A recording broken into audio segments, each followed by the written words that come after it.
Good day po muli sa inyo, Daddy Rock po ito muli at update po tayo sa kalagayan po ni Jenny. Well, kahapon siya nag-due date but unfortunately hindi pa rin siya nanganak. So, syempre first timer akong nagbe-breed. So, hindi ko maintindihan kung bakit kasi sakto yung calendar na ginawa ko sa kanya. Kasi sa baboy kasi is 114 days ang kailangan. Yun yung completion ng kanyang pregnancy. Pero ayun, yun nga 114 days siya kahapon pero hindi pa rin siya nag-deliver. So hindi ko maintindihan kaya medyo nag-aalala ako. Kaya syempre nagtanong-tanong tayo sa mga marurunong tsaka sa mga kagroup natin sa Facebook at ang sabi nila sa akin meron daw talagang mga sitwasyon na gano'n.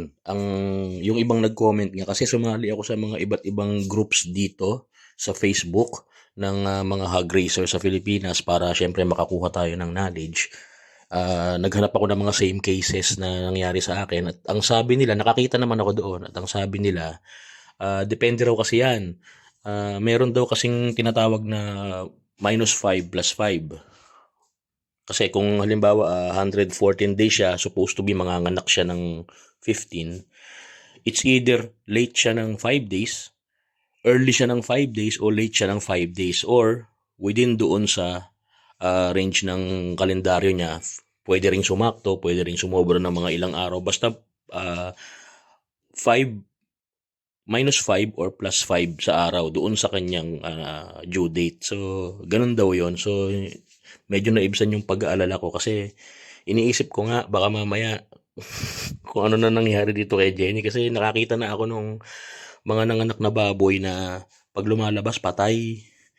Pag tinitignan ko naman siya, mukha naman siyang walang problema, mukha namang normal yung ano niya, yung kalagayan niya. Kaya high siya. Tapos nakikita ko pa rin naman may mga gumagalaw-galaw pa rin naman doon sa tiyan. Kaya nag-aalala ako. Kaya yun, nagtanong-tanong nga tayo. Buti dun sa group, ano sila, hindi sila madamot sa pag-share ng knowledge nila. Syempre, napuyat na naman tayo. Buti ka pa, Jenny. Ang sarap ng tulog mo. Naghihili ka pa. Ako ilang araw na akong puyat sa'yo. Pero sige, tutulugan muna kita. Bahala ka muna dyan. Ganun talaga siguro kapag first time kang nag-alaga, marami kang inaalala sa mga kalagayan ng alaga mo. Pero hopefully okay na siya. And abang-abang tayo. Baka sana manganak siya ngayon or sana manganak siya bukas. And syempre sana safe siya, di ba? So salamat po sa inyo and i-update ko po kayo ulit kung anong mangyayari sa kanya sa panganak niya. Thank you po and God bless.